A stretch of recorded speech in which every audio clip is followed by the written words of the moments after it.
नमस्कार दोस्तों, आप सभी का स्वागत है स्टडी इंडिया चैनल के। आज हम वर्क एंड टाइम का एक बहुत ही इंपॉर्टेंट कॉन्सेप्ट करेंगे। एंड जो वर्क एंड टाइम है ये बहुत ही इंपॉर्टेंट टॉपिक है जो हर एग्जाम में पूछा जाता है। साथ ही साथ जो वर्क एंड टाइम है ये सबसे सरल टॉपिक है और बच्चे बहुत ज़्यादा इसमें कंफ्यूज होते हैं। तो मैं ट्राई करूँगा कि जो आपकी कन्फ्यूजन है उनको दूर करूँ और इसमें कौन कौन सी ऐसी ट्रिक्स हैं जो लगती हैं, ठीक है, उनकी बात करेंगे। तो चलिए स्टार्ट करते हैं। सबसे पहले वर्क एंड टाइम की बात। तो दोस्तों, जैसे वर्क एंड टाइम की बात हम कर रहे हैं, तो वर्क एंड टाइम में आपको कौन कौन सी चीज़ें आपको ध्यान में रखनी है उनकी बात हम करेंगे। आप देखिए, वर्क एंड टाइम में आपको कोई ज़्यादा फॉर्मूले याद नहीं रखने हैं, बस आपको कॉन्सेप्ट याद रखना है कि कौन सा कॉन्सेप्ट इंपॉर्टेंट है। मैं सबसे पहले आपको ये बता दूं कि आपको फॉर्मूला याद कौन सा रखना है। सबसे पहली बात, कौन सा फॉर्मूला आपको याद रखना है वर्क एंड टाइम के। इसमें आपको सिर्फ एक ही फॉर्मूला याद रखना है, and that is time time into efficiency. ठीक है, time into efficiency equal to your work done. बस एक ही फॉर्मूला है इसका, और इसी फॉर्मूले के एप्लीकेशन होते हैं अदर फॉर्मूले जो भी आपने पढ़े होंगे। बस इतना समझ लीजिए, जो टाइम इनटू इफिशिएंसी होती है वो वर्क डन के बराबर होता है। अगर आप ये चीज़ समझ लीजिए, आपका सारा कॉन्सेप्ट यहीं पे खत्म हो जाएगा। तो हम सिंपली अगर बोले time into efficiency equal to हमारा वर्क डन यहाँ पे हो जाएगा। ठीक है, अब एक चीज़ देखिए यहाँ पे, आप अगर मैं यहाँ पे देखूँ तो क्या होता है जब कोई दो आदमी, सपोज ए है और बी है, वो किसी काम को कर रहे हैं, मतलब किसी काम को कर रहे हैं मतलब वर्क डन करेंगे वो। तो किसी काम को कर रहे हैं तो ए भी वही काम कर रहा है, बी भी वही काम कर रहा है, यानी कि जो वर्क डन है उन दोनों के लिए वो क्या हो गया, कांस्टेंट हो गया। तो इस चीज़ को आप समझ गए। तो अगर आपके पास दे रखे हैं कि ए बी सी या जितने भी लोग हैं वो एक ही काम को कर रहे हैं, it's mean for all them जो वर्क डन होगा वो क्या हो जाएगा, कांस्टेंट हो जाएगा। अब एक चीज आप यहां से ही समझ लीजिए, जब यहाँ पे वर्क डन कांस्टेंट हो गया तो can you write this thing, time equal to work done upon efficiency, ये लिख सकते हैं आप। अब जब आपके पास वो वर्क डन है ये कांस्टेंट हो चुका है, ये अब क्या हो चुका है, कांस्टेंट हो चुका है, तो अब आप क्या लिख सकते हैं, अब आप लिख सकते हैं कि जो टाइम है वो इन्वर्सली प्रोपोर्शनल हो जाएगा किसके, इफिशिएंसी के। इस चीज़ को आप समझ रहे हैं। तो जो टाइम हो जाएगा वो इन्वर्सली प्रोपोर्शनल हो जाएगा किसके, इफिशिएंसी के। यानी कि अगर आपका टाइम बढ़ेगा, अगर कोई व्यक्ति टाइम ज़्यादा लगा रहा, इट्स मीन्स जो इसकी इफिशिएंसी है वो कम है। इफिशिएंसी मतलब जो उसके काम करने की जो क्षमता है ना वो कम है।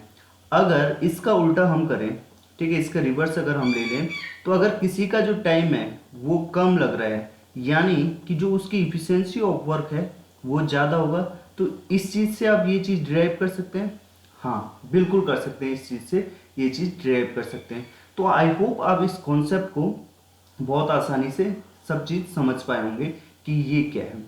अगर आप ये चीज़ समझ गए तो अब मैं एक एग्जांपल लेता हूँ और फिर आप समझिएगा। ठीक है, आप समझिएगा कि क्या होता है। अब सपोज ए पर्सन है और बी पर्सन, मैंने यहाँ पे एग्जांपल लिया। अब मैं बोलूँगा A is twice efficient as B, मतलब ए की जो क्षमता है ना वो दुगनी है किससे, बी की क्षमता से।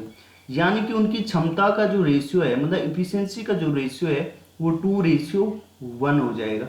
इस चीज़ को आप समझ जाए, 2:1 हो जाएगा इफिशिएंसी। इट्स मीन अगर उनकी इफिशिएंसी का रेशियो 2:1 है तो उनका जो टाइम का जो रेशियो होगा, जो टाइम का रेशियो होगा इसका रेसिप्रोकल हो जाएगा। अगर वर्क डन सेम है तो जो उनके टाइम का जो रेशियो होगा वो 1:2 हो जाएगा। इस चीज़ को आप समझते हैं, बिल्कुल इस चीज़ को आप समझते हैं, क्योंकि यहाँ पे वर्क डन क्या हो गया है, कांस्टेंट हो गया है दोनों के लिए, क्योंकि दोनों एक ही काम को कर रहे होंगे। तो अगर आप ये चीज़ समझ गए तो बहुत ही अच्छा हो गया। इफिशिएंसी का मतलब पर डे वर्क, जो उनका पर डे वर्क है, ठीक है, जो पर डे वर्क वो कितना काम कर रहे हैं, ठीक है, पर डे वर्क कितना काम कर रहे हैं, ये चीज़ होती है। तो आई होप आप ये सारी चीज़ें समझ चुके होंगे। अब देखें, वर्क एंड टाइम की बात हम कर रहे हैं, सॉरी, वर्क एंड टाइम की बात कर रहे हैं। अब आप बोलेंगे सर जो हम बेसिकली फॉर्मूला देखते हैं वो तो आपने लिखा ही नहीं है। देखिए, अब देखिए सपोज ए और बी है, वो किसी वर्क को कर रहे हैं, तो जो वर्क है हम जनरली कौन से फॉर्मूले यूज करते हैं, मैं उनकी बात बता रहा हूँ आपको।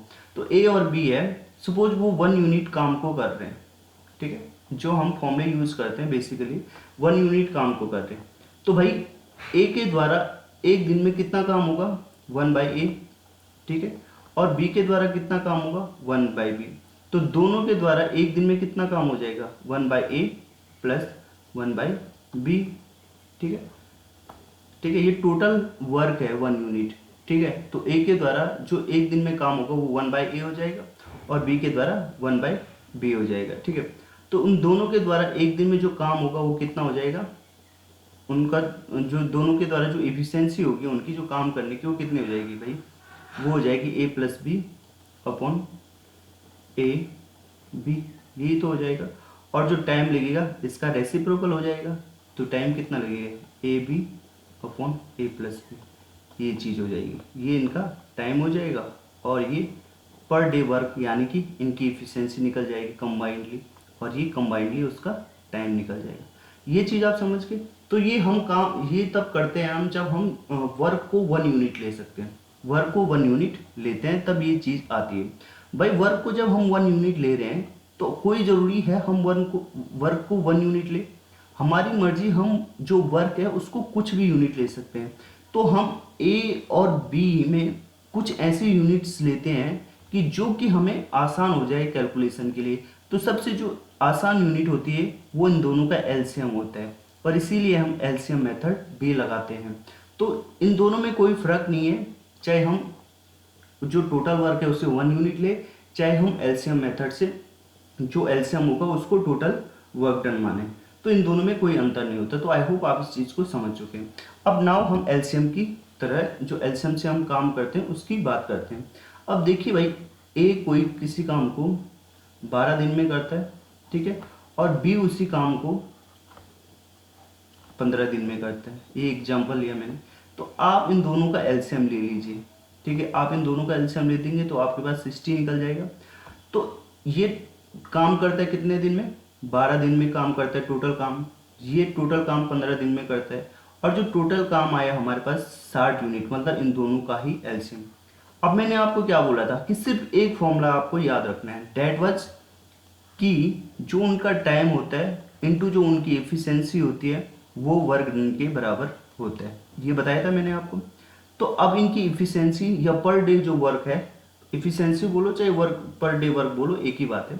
तो भाई टाइम ए के द्वारा कितना लग रहा है, 12 लग रहा है, उसकी इफिशिएंसी मुझे पता नहीं है, ठीक है, इनटू वर्क डन कितना है, 60 है। तो पर डे वर्क यानी उसकी जो इफिशिएंसी होगी वो कितनी होगी, 60/12, ठीक है, तो 12 पंजे 60, तो उसका एक दिन का जो काम होगा वो कितना हो जाएगा, 5 यूनिट हो जाएगा। इसी तरीके से हम बी की भी निकालेंगे तो we will get 4 unit in a 1 day, ठीक है। अब आपसे पूछा जाए कि भाई दोनों अगर कंबाइंडली वर्क करेंगे तो how many day they will done their work, ठीक है। तो ए प्लस बी, तो भाई ए की यूनिट कितनी निकली 5 और बी की यूनिट निकली 4, then it's mean they have 9 unit in a day, ठीक है। तो अब फिर से यही फॉर्मूला कि दोनों के द्वारा कितना टाइम लगेगा, तो टाइम निकालना है, इफिशिएंसी हमें पता है दोनों की, कंबाइंड इफिशिएंसी, और वर्क डन हमें पता है 60 है, तो लगा लीजिए टाइम इनटू 9 जो उनकी इफिशिएंसी है कंबाइंड, और वर्क डन मतलब 16 यूनिट उनका टोटल वर्क हो गया। तो टाइम क्या निकलेगा, टाइम इनका निकल जाएगा 1 मिनट, ठीक है। तो टाइम इनका क्या निकलेगा 60/90, ठीक है। घबराइए मत, ये कट नहीं रहा, बट इस तरीके से आपका टाइम निकल जाएगा। तो I hope you will get the idea behind the work and time कि इसमें क्या चीज़ें हैं। ओके, चलिए आगे बढ़ते हैं और फिर आपको चीज़ें समझ में आ जाएंगी। अब देखिए यहाँ पे क्या लिखा है, ये पहला क्वेश्चन है और मैंने 2-3 क्वेश्चन रखे हैं ताकि आपको आज बेसिक जो अंडरस्टैंडिंग है आपकी क्लियर हो जाए। भाई राजू है, Raju is twice as good as Vijay, मतलब यहाँ पे राजू है और यहाँ पे विजय है, ठीक है। भाई राजू ना अच्छा काम करता है विजय से, कितना अच्छा काम करता है, ट्वाइस, मतलब जो उसकी इफिशिएंसी है ना राजू की वो ट्वाइस है एज कंपेयर टू किसके, यहाँ पे विजय, हाँ। तो मतलब उनके बीच का जो काम का जो रेशियो है ना, वर्क डन का जो रेशियो है, इफिशिएंसी का रेशियो है, इफिशिएंसी का जो रेशियो है वो 2:1 हो गया। तो अब आपको पता चल गया, अगर इफिशिएंसी का रेशियो 2:1 है तो उनके टाइम का जो रेशियो होगा, ठीक है, इसका उल्टा हो जाएगा। इस बात को आप समझ के, तो मतलब 1:2 हो जाएगा। ठीक है, ये चीज़ समझ गए आप। अब together they finish the work in 14 day. भाई साथ में ये लोग 14 डे में काम कर देते हैं। अगर साथ में अगर ये काम करें तो 14 दिन में ये काम कर लेते हैं। ठीक है, तो in how many day can Vijay alone do the same work. मतलब भाई अगर सिंगल हैंड अगर विजय काम करेगा तो उसको कितने दिन लगेंगे। तो मैंने क्या बोला था, सिंपल एक ही फॉर्मूला याद रखना हर केस में, that is time into efficiency equal to work done. ये बात समझ में आ रही। जब वो एक साथ काम कर रहे हैं तो उस टाइम पे टाइम कितना लग रहा है, 14 दिन लग रहा है। ठीक है, 14 दिन, they finish the work in 14 day, मतलब साथ में कितना काम कर रहे हैं, 14 डे का, मतलब 14 दिन में काम कर रहे हैं। और उनकी कंबाइन इफिशिएंसी क्या है, 2:1, मतलब 3 यूनिट। तो जो टोटल वर्क डन यहाँ से निकल जाएगा वो 14 दिए 42, 42 निकल जाएगा। तो 42 यूनिट क्या हो गई, टोटल वर्क हो गया आपका। ये समझ लिया आप। अच्छा जी, अब बात कर रहे हैं, जब हमें टोटल यूनिट निकल गई, 42 यूनिट निकल गई, अब हमें क्या निकालना है कि विजय अलॉन उस काम को कितने दिन में करेगा। भाई उसकी जो इफिशियंसी है, एक दिन इफिशियंसी है पर डे की, वो 1 यूनिट है। तो एक दिन में 1 यूनिट काम करता है। ठीक है, तो उसको टाइम कितना लगेगा, और टोटल वर्क कितना है, 42 यूनिट। ठीक है, टोटल वर्क कितना है, 42 यूनिट। तो टाइम कितना लगेगा, 42/1, डेट इज 42 डे। ठीक है, तो आपका आंसर क्या निकल जाएगा, 42 डे। तो समझ गए आप किस तरीके से आपको क्वेश्चन को करना है। नाउ अगले क्वेश्चन की और बढ़ते हैं। भाई यहाँ पे लिखा है कि जो 6 आदमी can do a piece of work in 12 day. मतलब कोई काम है, जैसे वर्क डन ले लिया मैंने, ठीक है, और 6 आदमी किसी काम को 12 दिन में करते हैं। तो 6 आदमी किसी काम को 12 दिन में करते हैं। तो जो 6 आदमी है ना, ये एफिशिएंसी हो जाएगी, ये एफिशिएंसी हो जाएगी। ये चीज़ आपको याद रखनी है। और टाइम हमें दे रखा है, तो जो वर्क डन होगा क्या होगा, इफिशियंसी इनटू टाइम। तो ये हमारे पास वर्क डन निकल के आ जाएगा। तो how many man are needed to do work in 18 day.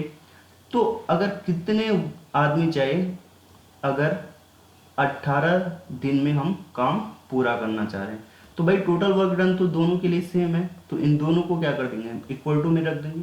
तो 6 × 12 इक्वल टू एक्स मान लेते हैं, जितने मैन की जरूरत है, इंटू 18। ठीक है, तो ये कितना आ जाएगा, 6 3 जा 18। ठीक है, और 3 4 जा 12।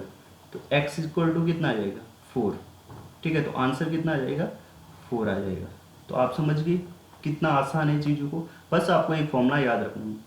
ध्यान आपको ये रखना है, जब भी मैन वाले क्वेश्चन पूछे जाते हैं तो आपको इफिशियंसी किसको रखना है, मैन। जो जितने नंबर ऑफ मैन होंगे वो आपकी इफिशियंसी हो जाएगी। इस चीज़ को बस आपको ये चीज़ याद रखना है। ठीक है, आगे बढ़ते हैं, अगले क्वेश्चन की तरफ देखते हैं। जैसे Nishu and Archana can do a piece of work in 10 day. मतलब वो दोनों साथ में मिलकर 10 दिन में काम करते हैं। And Nishu alone can do it in A 12 day. In how many day can Archana do it alone. अब देखिए, जो निशु है और अर्चना है, ये दोनों किसी काम को मिलके 10 दिन में करते हैं। ठीक है, और यहाँ पे निशु उस काम को 12 दिन में कर रहे हैं। ठीक है, तो भाई इन दोनों का एलसीएम निकाल दें। तो इन दोनों का जो एलसीएम निकलेगा आपके पास, वो निकल के आ जाएगा 60 निकल के आ जाएगा। तो ये 10 6 जा कितना हो जाएगा, 60, एंड 12 5 जा 60 हो जाएगा। समझ रहे हैं आप बात को। बट एक चीज़ देखिए, जब ये यूनिट निकाले हैं ना, 6 यूनिट, जो ये इफिशियंसी है, इसमें निशु और अर्चना की इफिशियंसी दोनों मिला के है। बट जब ये वाली इफिशियंसी देखेंगे आप, तो यहाँ पे सिर्फ निशु की इफिशियंसी है। यानी कि 6 में 5 तो किसकी होगी इफिशियंसी, निशु की होगी। तो अर्चना की कितनी इफिशियंसी रही होगी, 1। ठीक है, 1 यूनिट रही होगी। तो in how many day can Archana do it alone. तो भाई time into efficiency equal to work done होता है, और वर्क डन कितना निकला है, 60 निकला है। टाइम क्या है, टाइम निकालना है ना, तो इफिशियंसी उसकी 1 है, तो इक्वल टू 60, तो टाइम कितना निकल जाएगा उसका, तो टाइम उसका 60 डे निकल जाएगा, जो कि पहला आंसर हो जाएगा। तो देख रहे हैं आप, सिंपल आपको एक फॉर्मूला याद रखना है, that is time into efficiency equal to work done. ठीक है, आगे बढ़ते हैं। Now A and B can undertake to do a piece work in 100। ठीक है भाई, ए है और बी है, वो किसी काम को 100 रुपये में करते हैं। ठीक है, दोनों 100 रुपये में करते हैं। A and B undertake to do a piece of work in 100, A can do it in a 5 day. अब ए उसको 5 दिन में कर सकता है उस काम को, and B can do in 10 day. ठीक है भाई, ए को जो काम करने में जो समय लगता है वो 5 दिन का, बी को 10 दिन का है। ठीक है, with the help of C, मतलब help of C, with the help of C मतलब ए बी प्लस सी, जब वो टुगेदर काम करेंगे तो उसी काम को 2 दिन में क्या कर लेते हैं, फिनिश कर लेते हैं। How much should C be paid for this contribution, तो सी को कितना पैसा मिलेगा। So this becomes a little bit difficult, but don't worry, बहुत ही आसान है ये। देखिए, ए किसको 5 दिन में करता है, बी 10 दिन में उस काम को करता है, और ए बी सी तीनों मिला के उसको 2 दिन में काम करते हैं। तो अब आप इनका एलसीएम निकालिए 5, 10 और 2 का, तो यू विल गेट 30। ठीक है, एज ए एलसीएम, तो 30 यूनिट आपका एलसीएम निकल जाएगा। तो 6 5 जा 30 और 10 3 जा 30 और 2 15 जा 30। तो मतलब तीनों की मिला के जो एफिशिएंसी बन रही है पर डे की, वो 15 बन रही है। ए की 6 यूनिट है, बी की 3 यूनिट है, तो ए की अगर 6 यूनिट है, बी की 3 यूनिट है और टोटल 15 यूनिट है, तो सी की इफिशियंसी कितनी निकल के आ जाएगी, सी की निकल 639 और सी की निकल आएगी 6 यूनिट। तो सी की जो इफिशियंसी होगी वो 6 यूनिट की हो जाएगी। अब एक चीज़ आपको याद रखना है, जो भी पैसा आपको मिलता है ना, वो आपकी इफिशियंसी के रेशियो में मिलता है। मतलब अब देखोगे आप, ए की जो इफिशियंसी है वो 6 है, बी की इफिशियंसी पर डे की है 3, और सी की इफिशियंसी है वो 6 है, तो यही रेशियो है इनका। ठीक है, ये रेशियो है इनका। अब एक चीज़ आप देखोगे कि अगर ये रेशियो है, तो इसी रेशियो में क्या होगा, जो इफिशियंसी का रेशियो होता है ना, उसी रेशियो में जो रुपए है ना वो भी डिवाइड होते हैं। तो हमें 6 को रुपए देने हैं। ठीक है, तो मतलब सी को कितने रुपए मिलेंगे, तो सी की जो इफिशियंसी है वो कितने 6 है। ठीक है, और टोटल इफिशियंसी कितनी आएगी, 6 6 12 और 12 3 15। ठीक है, इंटू कितना आ जाएगा, 100 आ जाएगा। ओके, ये चीज़ हो जाएगी। अब देखिए आप, how much should C be paid in this contribution, तो सी को कितना कॉन्ट्रीब्यूशन, इस कॉन्ट्रीब्यूशन में कितना रुपया मिलेगा। ठीक है, तो अब आप देख सकते हैं, ये कितना हो जाएगा, ये हो जाएगा 2 3 जा 6 एंड 2 3 जा 6 एंड 5 3 जा 15। ठीक है, फिर ये हो जाएगा 20 पंजे 100 और 20 दूना 40, तो आंसर कितना आ जाएगा, 40 आ जाएगा। तो समझ गए आप, जो एफिशिएंसी का रेशियो होता है उसी रेशियो के अनुसार जो रुपए होते हैं वो भी बढ़ जाते हैं, क्योंकि भाई जिसकी एफिशिएंसी ज़्यादा होगी उसको ज़्यादा रुपए मिलेंगे, ये चीज़ बिल्कुल कॉमन है। ठीक है, एक क्वेश्चन और देखते हैं। अब देखिए, ये क्वेश्चन भी लगभग सेम ही है। जो अजय है और विजय है, किसी काम को करने में किसी काम को कर रहे हैं और वो 200 रुपये में किसी काम को कर रहे हैं। मतलब जो अजय है और विजय है, उन्होंने कोई काम पकड़ा है और वो उस काम को 200 रुपये में कर रहे हैं। Ajay alone can do it at 24 day while Vijay alone can 30 day. With the help of Pradeep they finish the work in 12 days. Same question है, जो पिछला क्वेश्चन मैंने आपको कराया वो सेम क्वेश्चन है। तो मैं चाहता हूँ कि आप इस क्वेश्चन को करें, ठीक है, बाय योर ओन। ठीक है, कि आप कर पाते हैं कि नहीं कर पाते। तो यही क्वेश्चन थे कुछ, ठीक है, ये क्वेश्चन थे कुछ जो मैंने आपके पास रखे थे। इससे आपका क्या कॉन्सेप्ट, जो अंडरस्टैंडिंग लेवल है वो अच्छे से हो गया होगा, आई होप। और जो भी चीज़ आपको करनी है ना, सिंपल आपको ये रखना है कि जो इफिशियंसी है इनटू टाइम है, that is equal to work done. और जितने भी डिराइव फॉर्मूले वो सब यहीं से निकलते हैं। एक चीज़ याद रखनी है कि वो जो वर्क डन होता है ना, ये वर्क डन जो होता है वो सेम होना चाहिए, कांस्टेंट होना चाहिए, तभी जाके ए और टी का जो रिलेशन होगा वो रेसिप्रोकल का निकल के आएगा। तो आई होप आप बहुत अच्छे से इस चीज़ को समझ पाए होंगे। अभी के लिए इतना ही रखते हैं। अगर वीडियो अगर आपको अच्छी लगी है तो please do subscribe, like, share and comment.